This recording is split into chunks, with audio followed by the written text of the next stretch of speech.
Hi, this is Taxis Chronicles and I'm your host, Simon Rushton. We've got a guy in the car who has a background in medicine, and he's going to talk about the medicine, and he's also going to talk about the coronavirus and the 5G. It's going to be a very interesting conversation from what I've heard from him. I will pass it over to him now. So tell us about your history with the pharmaceuticals and the synthetic medicines and the effect that you were explaining to me at the start. Well, basically, I come from a pharmaceutical background, not in as far high up as a pharmacist, but in a dispenser capacity, working on one of the quite a well-known brand of pharmacies in the UK.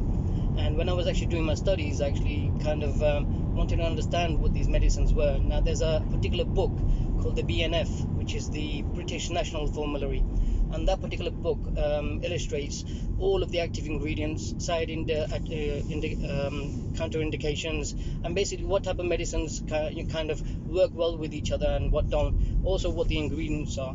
And when I was actually looking in this particular book, I actually found that there were quite a lot of medicines that actually weren't working well with each other.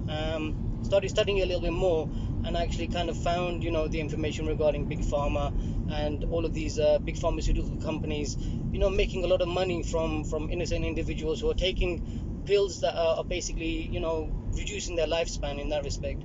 So what I decided to do at that point was go into, medicine a little bit more, but move on to the herbal side of it. And then I decided to look into homeopathic medicine, and then basically came to natural healing type of authentic techniques, which is the reason why I actually stopped kind of going into the mainstream of the pharmaceutical education that I was probably looking at going into in the beginning. Okay, that's good. So what you're saying is, through morality, you chose another path, which I believe you said was herbal medicine. Yes, of course, yeah. Do you want to tell us a bit about that? Yeah, well, basically, there's a lot of plants that have been, put on the earth. Now, we work with receptors in our brain. These receptors have to actually connect up to certain ingredients. I mean, most of the ingredients that we have, like potassium and things like that, are already within the body. But in order for the body to maintain harmony, has to be not an acidic environment. It has to be alkaline more. And when it gets to a point that the immune system drops, automatically the body is susceptible to getting illnesses and things like that. And that's something that we'll touch into where it comes to the coronavirus and flus and things like that as well. But where it came to the herbal medicine, I actually found that there were certain things, for example, black seed. That's kind of a herb that is from the Middle East. Now, that particular seed, has 101 particular properties approximately. In there, it inhibits cancer growth. It inhibits certain things where it comes to inflammation. I think a lot of people don't actually know the type of things that they're actually consuming. Most of these things in the West are actually processed. But if you see in third world countries where people are actually growing their own vegetables, they're getting the full nutrients, and they able to kind of diversify the amount of protein and things that they're getting into their body, meaning that they're actually living longer. Statistically speaking, I was looking at a few websites, and you can actually see that people that actually have one good weather, as in sunlight and things like that, that's very important. In Western countries, you have a disorder with most people don't know called SAD, seasonal affective disorder, meaning that when the daylight hours actually reduce, it causes them depression, things like that. But obviously, that's also in regards to that type of way of living and the toxins and things that are in the environment as well. Okay, that's great. So how does the coronavirus thing come into all of this, and the 5G? Okay, well, if we go into 5G and smart meters first, obviously I don't have the references in front of me, but I've been researching 5Gs for quite a while. Now, these frequencies are basically different type of frequencies that are not, as far as I can tell. There's a lot of research, and obviously you see online there's a lot of conspiracy theories and things like that. But if you actually have a look at the underlying, electrical information, for example, exactly what the megahertz are, whether it's going to do specific things to the chemistry of the brain, and those things have been proven. The one thing that surprises me the most is they actually started popping up, literally just in the UK, just overnight. And I actually was speaking to someone today who stated that they've actually seen a few, and there was a video of one particular one in a residential area. I'd like to see what the paperwork was regarding the health and safety issues regarding having it in a residential area. But obviously, those particular paperwork and things like that, they're nowhere to be found. I've personally heard that there's where they've trialed some. Mm-hmm. This was a year or so ago through the street lights. Yeah. That people were getting nosebleeds and Yeah. things like that, and they had to turn it off. Well, the council had to come and remove them. but the thing is, if that was the case, one, where's the information regarding, the data regarding what actually happened? Two, where was the talks in Parliament regarding, the health and safety aspect of it, or the legislation that's actually given these corporations? Three, who actually, kind of gave the red light to actually put them up, after that information coming out? It's just surprising to me that, obviously, the first thing was the smart meters.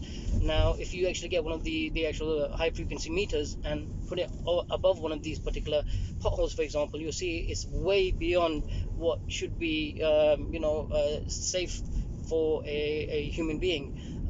These people are actually, someone was saying online, you're getting literally microwave because there's so much high frequencies that are actually hitting the head. And there's been reports of people saying that, this particular 5G can actually kill someone. Literally just like that. It's like a switch, for example. But again, more research has to be done because, like I said, there's a lot of misinformation out there as well, and I think it's a matter of finding out exactly how the technology works to be able to work out, if it's benefiting us. And at the moment, the majority of the people I've spoken to are really negative about it and just don't understand how it's actually coming to play. Thanks for that information. Do you have any website or social media where people can see your research of what you've spoken about that you want to give out? Or I don't actually have a website per se. What happened was I was actually bringing up a few websites here and there, but to be honest with you, this kind of information, because there's so much information out there, it's very hard to get people to get on your wavelength. Like I said, we were just having a conversation before we started recording, and we kind of understood that we are looking at exactly the same thing, trying to understand what's happening in the world. And it's got to a point where if you see every single country has stopped. So who is it that's actually maintained this? Okay, you have the governments and people at the top that are actually doing certain things to kind of make sure our safety is a priority, but our well-being is our own doing in that respect. We're all responsible for our own well-being, and you have so many people out here who don't really understand what's going on. People are panicking for no reason. They're not looking at the information out there. And it would be really good just to have one particular outlet where I can actually provide information more detailed with proof and quotes, on specific, topics that I've actually learned over the years. Okay. Well, thanks a lot for that talk. It's No. very, very interesting.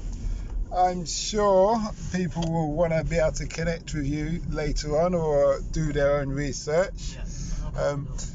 Just for those listeners, we do a podcast usually twice a week on Mondays and Thursdays. Try out our other podcast, which is Africa Investing Stories, for those who are interested in investing in Africa. And feel free to click on the link below if you want to pass any comments about the podcast, or even if you want to be interviewed. Thanks a lot.